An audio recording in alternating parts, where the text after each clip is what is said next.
zitugwanya ntizisanzwe, zifise ububasha, zifise ubushobozi kandi ziraganje mw'isi y'ubwoba.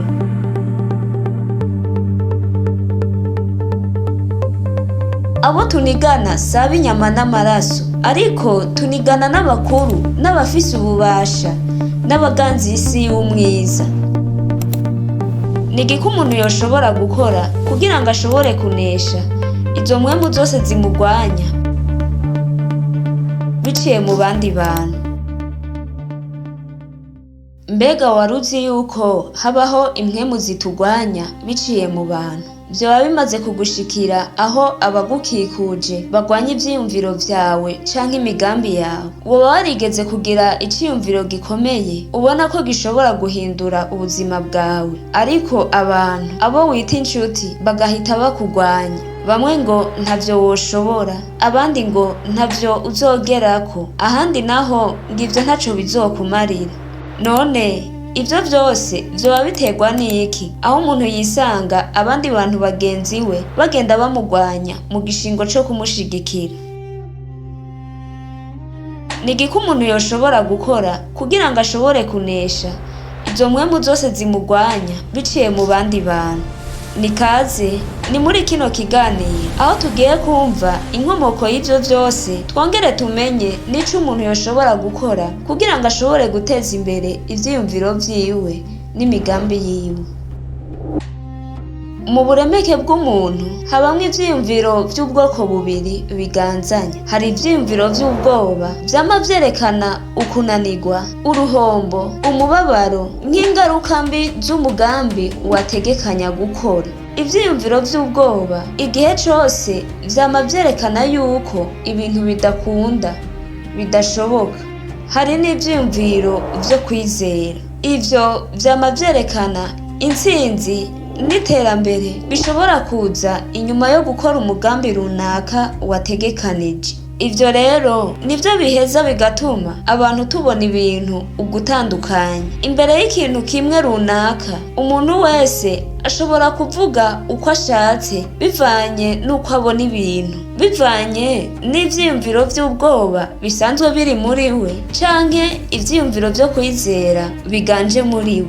Nico gituma umuntu naho yoba ari inshuti yawe gute, ukamubwira umugambi wawe, azotegerezwa kukugwanya mu gihe cose azoba ari muri ca kibanza caho ivyiyumviro vy'ubwoba biganje muri we. Kandi uwo azokugwanya atanzigo abishizemwo, ata n'umutima mubi abishizemwo.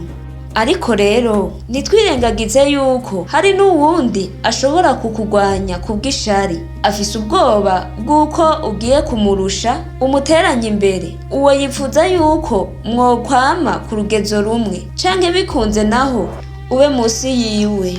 Uwo naho yoba afise ivyiyumviro vyo kwizera, naho yoba abona yuko imigambi yawe ishoboka, aragerageza uburyo bwose akakwereka yuko bidakunda, akakubwira amajambo yo kuguca intege, akagerageza no kukuzuza ubwoba n'amakenga menshi kugira ngo bikunde uhebe, ureke umugambi wawe.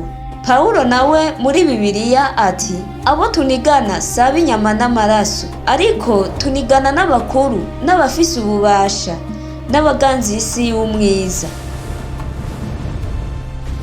Impwemu zitugwanya ntizisanzwe, zifise ububasha, zifise ubushobozi kandi ziraganje mw'isi y'ubwoba. None ni ikihe kintu umuntu yoshobora gukora kugira ngo ashobore guteza imbere ivyiyumviro vyiwe ashike no ku ndoto ziwe?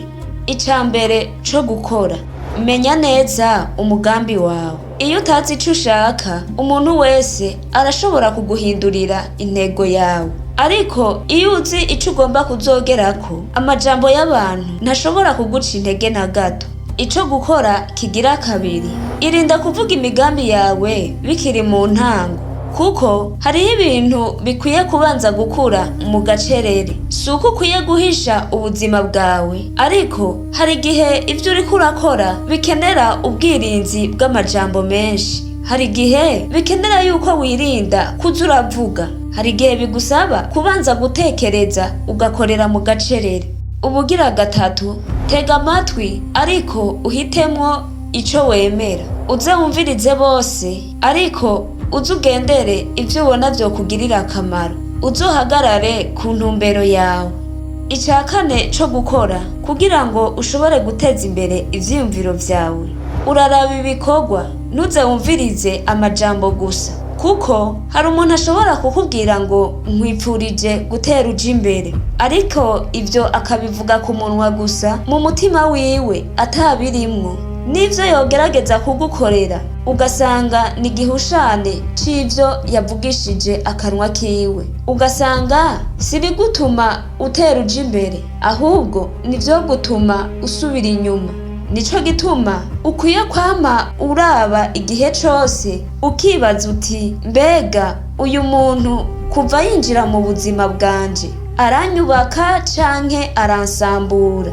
Kuko bivanye n'ibikorwa uba uriko urakora, bivanye n'uko ugenda wisuzuma, urashobora kubona ati uyu muntu vy'ukuri aranyubaka, ariko aramfasha, ariko aranshigikira mu gutera intambwe. Ariko kandi ugashobora no kubona ati uyu muntu n'uwunsubiza inyuma mu migambi yanje. Ariko rero ntuze wirukane umuntu wese adashigikiye ivyiyumviro vyawe. Ntuze wite umwansi wawe uwo wese ubona yuko atemeye imigambi yawe, kuko abantu tubona ibintu ugutandukanye. Ariko kandi ntukemere ko ijwi rya buri muntu wese rigena ubuzima bwawe. Woba wakunze iki kiganiro, fyonda like, subscribe, wongere ugisangize n'abandi.